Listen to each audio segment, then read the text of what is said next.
আজ সোমবার 24 মার্চ 2025, 10 চৈত্র 1431 বঙ্গাব্দ, 23 রমজান 1446 হিজরি।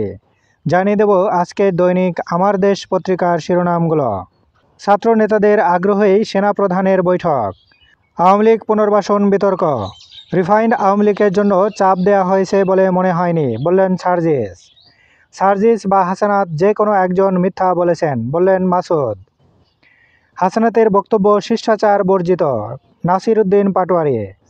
সংবিধান সংশোধনে সম্মতি, গণপরিষদে আপত্তি বিএনপির। ঐকমত্য কমিশনে মতামত, 1971 ও 2024 তুলনা সমুচিত নয়। দেশের সাংবিধানিক নাম পরিবর্তনে দ্বিমত।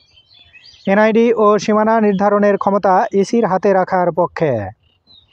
সংস্কারের গুরুত্বপূর্ণ 166 সুপারিশের 113টিতে একমত এনসিপির। নির্বাচনকালীন সরকারের মেয়াদ 70 থেকে 75 দিন করার প্রস্তাব। ঈদ যাত্রা নিয়ে শঙ্কা কাটেনি, নানা উদ্যোগ সরকারের। সড়ক, রেল ও নৌপথে শৃঙ্খলা রক্ষায় প্রশাসনের কঠোর পদক্ষেপ। বাড়তি ভাড়া, যানজট ও যাত্রী হয়রানি ঠেকাতে বিশেষ উদ্যোগ। ঈদের আগে পরে 7 দিন মহাসড়কে ট্রাক, লরি চলাচল নিষিদ্ধ। ইসরায়েলি বর্বরতা, গাজায় নিহতের সংখ্যা 250,000 ছাড়ালো। একাধিক গণমাধ্যমের মালিকানায় যারা, গণমাধ্যম কমিশনের রিপোর্ট। 7টি মালিক বসুন্ধরা গ্রুপ। 10টি টেলিভিশনের লাইসেন্সে ছিলেন মোজাম্মেল বাবু।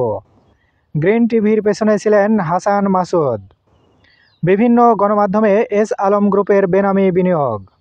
রাষ্ট্রদূত বললেন, ডক্টর ইউনূসের চীন সফর হবে মাইল ফলক। আশুলিয়ায় লাশ পোড়ানো মামলা, হাসিনাসহ 10 জনের বিরুদ্ধে চার্জশিট প্রস্তুত।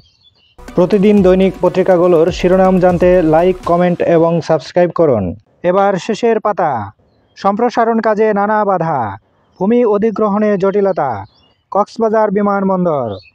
বসবাসরত 3300 পরিবার জায়গা ছাড়তে নারাজ। সময়মতো কাজ শেষ করা নিয়ে অনিশ্চয়তা। অপসারণ করা যাচ্ছে না দোকান ও বস্তি। সংসদীয় কমিটিকে জয়শঙ্কর। হাসিনার বিরুদ্ধে ক্ষোভের কথা জানত ভারত। আওয়ামী লীগ নিষিদ্ধের দাবিতে জুলাই রিভাইভস কর্মসূচির ঘোষণা। সংবাদ সম্মেলনে পরিকল্পনা উপদেষ্টা। পায়রা বন্দর দেশের অর্থনীতির বিস্ফোরা। ইফতার মাহফিলে তারেক রহমান, পতিত সরকারের রেখে যাওয়া সব খাত মেরামত করতে হবে। বিচারপতি আখতারুজ্জামানের বিরুদ্ধে তদন্তের নির্দেশ রাষ্ট্রপতির। কন্টেইনার জট কমেছে চট্টগ্রাম বন্দরে। প্রিয় সুধী, ভিডিওটি ভালো লাগলে এবং উপকারী মনে হলে আপনার কাছে ছোট্ট অনুরোধ থাকবে, আপনি যদি আমাদের এই চ্যানেলে নতুন দর্শক হয়ে থাকেন তাহলে চ্যানেলটি সাবস্ক্রাইব করে বেল আইকনটি বাজিয়ে রাখবেন এবং ইতিমধ্যে সাবস্ক্রাইব করে থাকলে আপনাকে অসংখ্য ধন্যবাদ। সেই সাথে কোন পত্রিকার খবর জানতে চান কমেন্ট বক্সে লিখে জানাবেন।